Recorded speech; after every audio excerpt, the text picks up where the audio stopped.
갈라디아서 1장 4절입니다. 이 4절도 내용을 좀 많이 모르겠어요. 제가 뭔 잔소리를 많이 해놨는가. 아무튼 양이 많더라고요. 그래서 두 개로 나누어서 정리해 보기로 하겠습니다.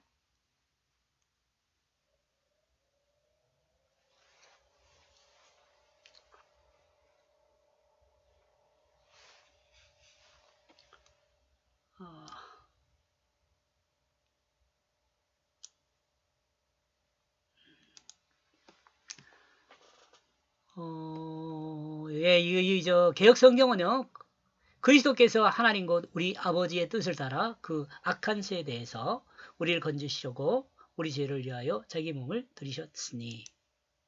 개혁 성경 내용이고요. 제가 번역한 내용은 이것이 이제 나누어서 될 것 같아요. 일단 그는 그 자신의 몸을 들였다. 우리의 그 죄들을 대신으로.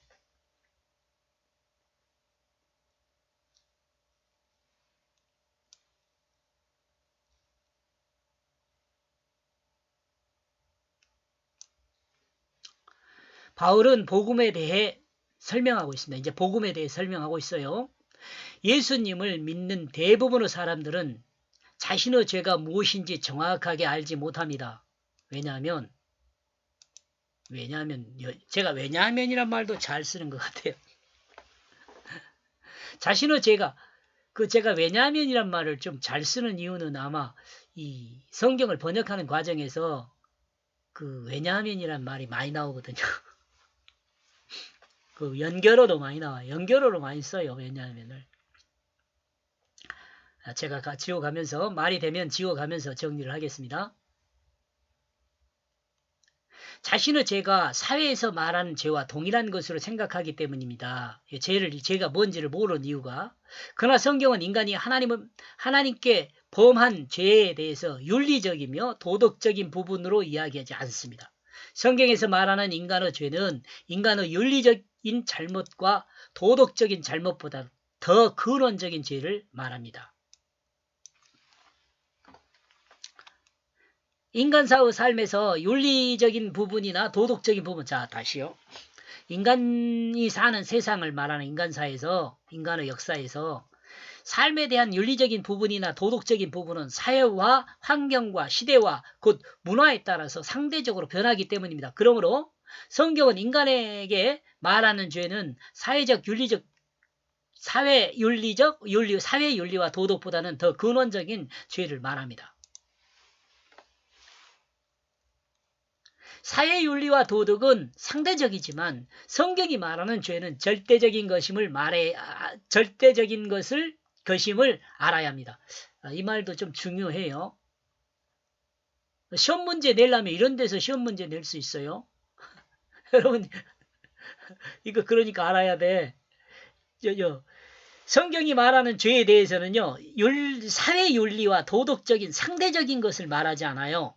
성경이 말하는 죄는요, 절대적인 것임을 말해요.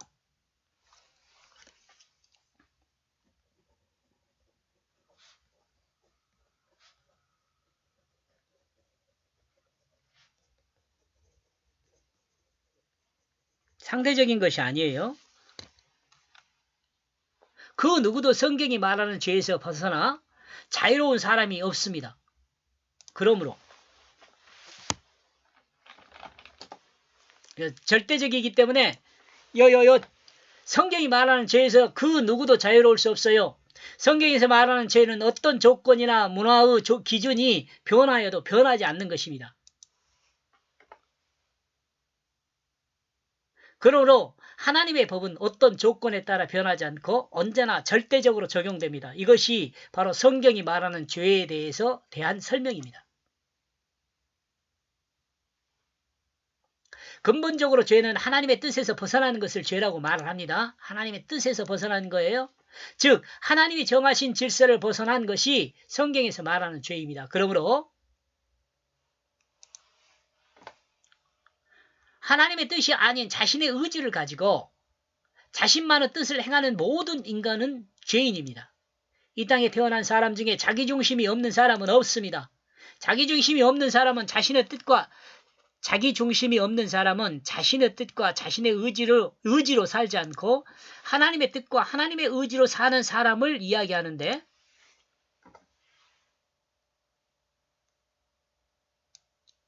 이것도 제가 자신이란 말을 많이 쓰는데 이제 자기라는 말을 요즘은 쓰는가 봐요. 이와 같은 사람은 죄인이라 할 수 없습니다. 바로 예수님과 같은 삶을 산 사람이라 할 수 있습니다.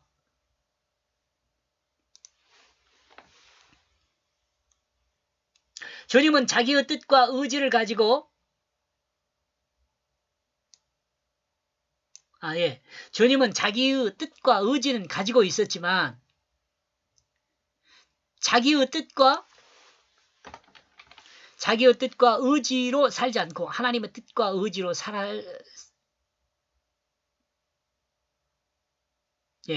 하나님의 뜻과 의지로 사라지는 하나님의 질서의 삶을 사신 분입니다.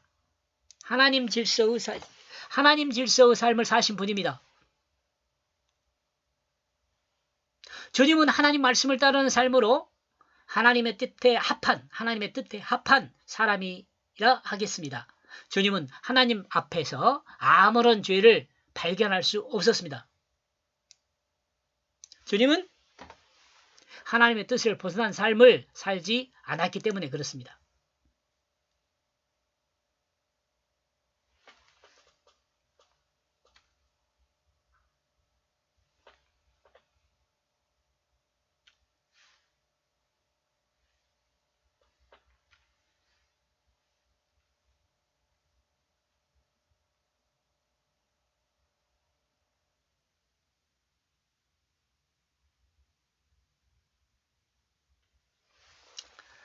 인간의 죄성은 자신을 중심으로, 자신이라고 제가 많이 쓰잖아요. 자기라고 요즘은 쓰는가 봐요.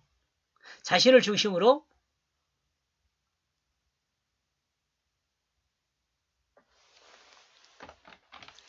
자기의 뜻을 행하는 삶에서 시작됩니다. 인간의 죄라는 것은요, 자신을 중심으로 자기의 뜻을 행하는 삶에서 시작됩니다. 그리고 모든 인간은 이와 같이 살고 있습니다. 현재도. 그러므로 하나님은 자기 백성에게 예수 그리스도 안에서 새롭게 태어날 것을 말합니다. 새롭게 태어난 것은 먼저 주님과 같이 죄악된 자신이 십자가에 죽었음을 믿는 것입니다.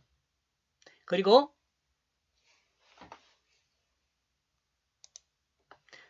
다음은 하나님이 예수 그리스도를 부활시킨 것 같이 자신이 예수 생명으로 다시 살았다는 것을 믿는 것입니다. 이러므로 그리스도인은 새로운 출발점을 가지고 새롭게 태어난 사람이 되는 것입니다. 출발점을 가지고 새롭게 태어난 사람이 되는 것입니다. 주님은 이와 같은 것을 니고데모한테 설명을 했어요. 이 거듭남이라는 것으로 설명을 했어요. 근데 니고데모는 알지 못했죠. 그렇다면 인간은 어떻게 살고 있는가? 지금 현재요.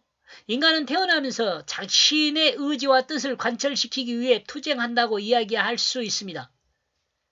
울음을 통해서 또는 웃음을 통해서 자기를 표현하죠. 그리고 성장하면서 더욱더 명확하게 자신을 표현하는 기술이 늘어납니다. 그리고 어느 정도 자아가 형성되면 그는 자신의 이익을 위해 다른 사람의 손해를 강요하는 경우도 발생하게 됩니다. 그리고 이 과정들은 급기야 타인에게 피해를 강요하는 경우들도 있습니다. 이와 같은 인간의 정신세계의 성장은 결국 21세기를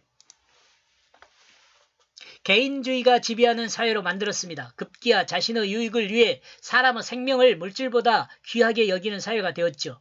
마치 가인이 자신을 위해 아벨을 죽인 것과 같은 일이 이제는 흔히 일어나게 됩니다. 바로 개인주의의 극치인 포스트 모던 사회가 그 모습이라 하겠습니다. 포스트 모던이란 현대주의를 말해요. 현대주의.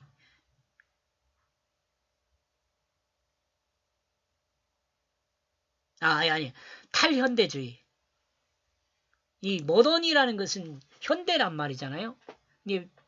이 현대를 벗어난 것을 포스트 모던, 벗어난 거예요. 그러니까 여러분 현대에서 여러분 좀 느낄 수 있었을 것으로 생각하는데 옛날에는 프로스펙스 신으면 다 프로스펙스 실어 쓰기를 좋아했잖아요. 또 신발 어떤 신발 신으면 또 옷을 입어도 어떤 옷을 입으면 딱 일률적으로 이 공장에서 찍어낸 그 규범화돼 있는 이런 것들을 좋아했어요. 근데 요즘은 어때요? 다른 사람과 같은 옷 입으면 기분 나빠하잖아요. 같은 신발 신어도 기분 나빠해요. 그런 것이 포스트 모던화된 사회다 이렇게 생각하면 될 것 같아요. 개인주의 발달을 강요하면서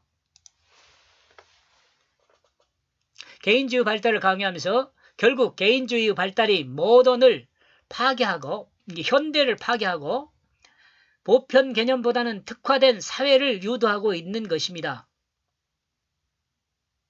모던 현대.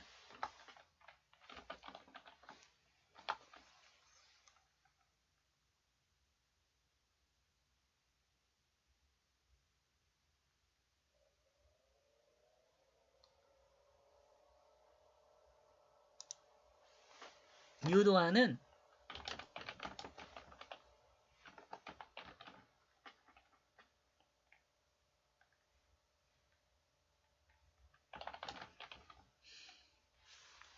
탈현대주의. 포스트 모던이 번역하면 탈현대주의예요.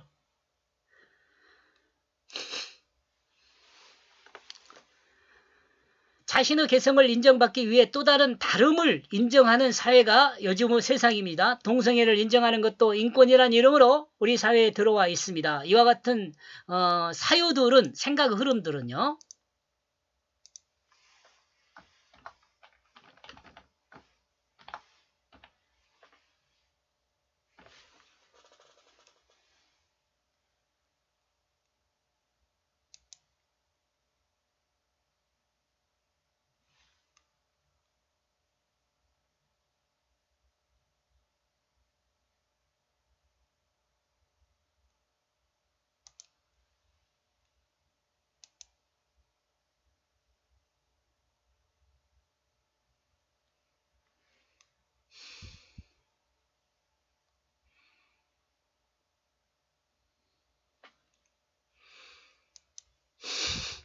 이 말이 맞는가 보네. 사유가 이거 맞는 흐를 유자를 써야 할 것 같은데 내가 생각할 때는. 다시 볼까요? 생각의 흐름이라고 저는 생각을 하는데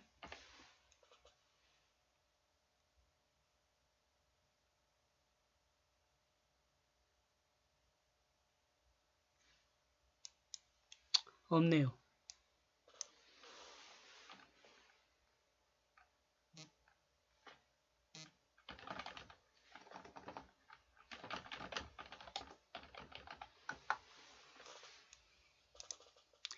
생각의 흐름은 한 시대의 문화에서 이해할 수 있을지 모르지만 한 시대 안에 한 시대 안에서는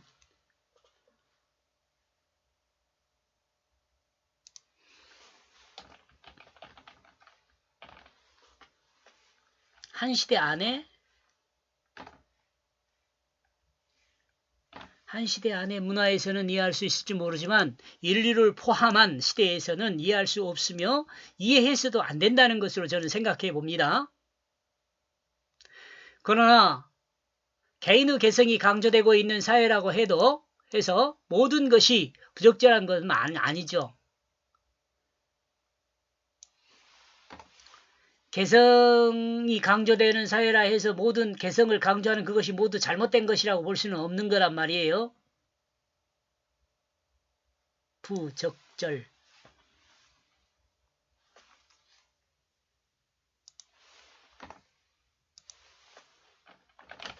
부적절한 것은 아니다. 개성은 각 개인의 고유한 자기의 일을 할 수 있도록 허용하는 사회를 형성할 수 있기 때문에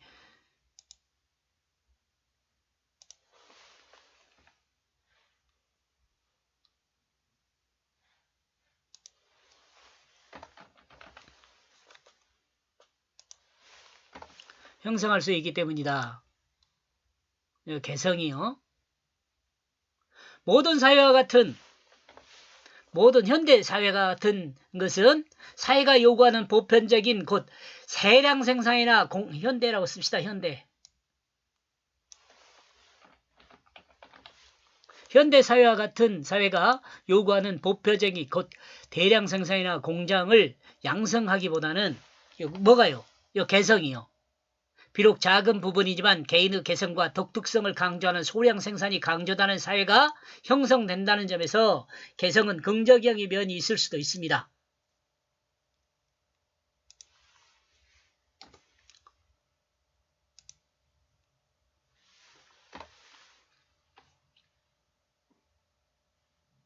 이것은 개인주의가 극대화된 포스트 모던 사회에서 드러난 귀한 가치 중에 하나라고 해요. 좀 찾기 힘든 귀한 가치 중에 하나예요. 포스트 모던에서 좀 찾기 힘든 귀한 가치 중에 하나예요. 이 개성의 특징을 강조되어서 사회 현상으로 사용할 수 있도록 되는 것은요. 바로 이런 부분이 각 개인의 특성을 잘 살릴 수 있도록 하는 기능을 가지고 있습니다. 포스트 모던에서요. 인간의 삶에 귀한 것이라 할 수 있습니다. 이것이요. 예술 같은 면에서는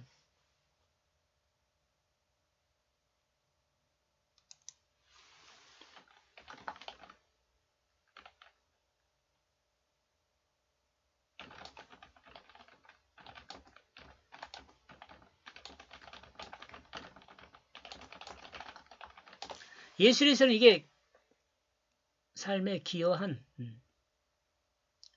예술적인 면에서는 이게 아주 귀한 가치죠.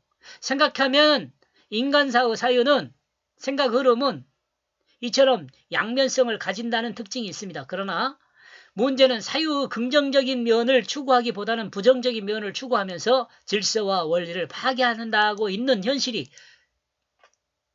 아주 안타깝죠. 그죠?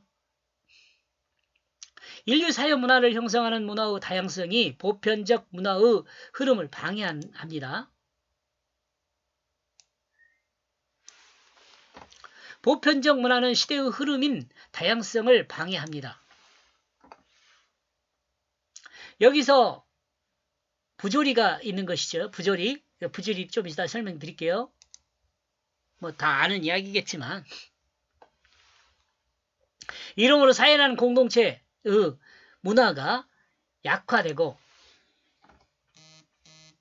공동체 문화가 약화되고 개인주의와 같은 개인 문화가 강조되는 포스트 모던의 사유는 사회생활에 요구되는 보편을 벗어나게 되고 보편을 벗어난 각각의 개념은 인간을 혼미하게 만들어 서로 충돌하게 만듭니다. 지금 현실 사회가 그래요. 여러분 느끼고 있어요?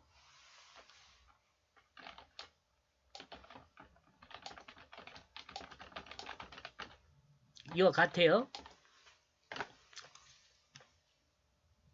이를 극복하기 위해서 하나의 방법으로 인권이란 이름으로 사회의 보편적 기준을 만들었지만 큰 흐름에서 등장하는 극도의 개인주의에서 발생되는 각각의 관점들을 극복하지 못하고 있습니다.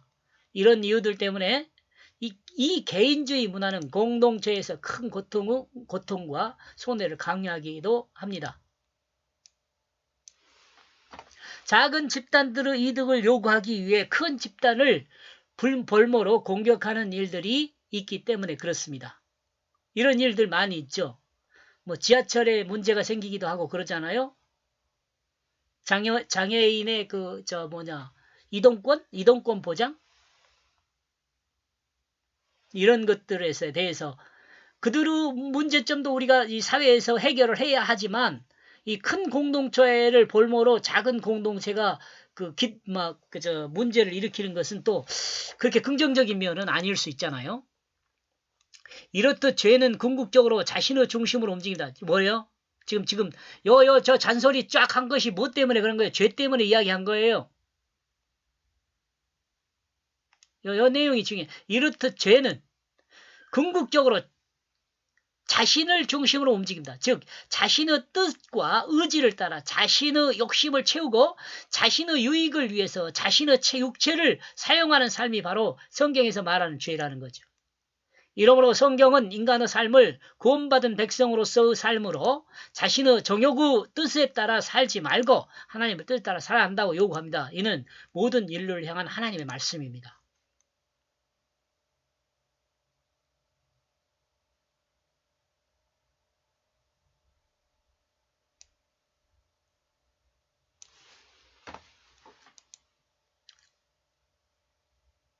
사람들이 이와 같이 하나님의 뜻을 따르는 모습으로 회복되게 하기 위해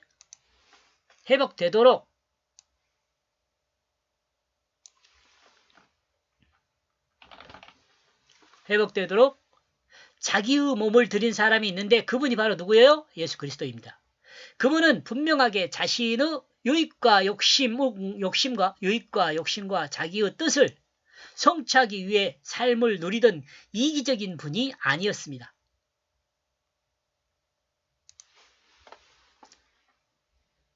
오직 천지를 창조하신 하나님 아버지의 뜻을 따라 하나님이 원하는 하나님의 말씀으로 사신 것입니다. 이와 같은 삶이 자신의 생명을 대속물로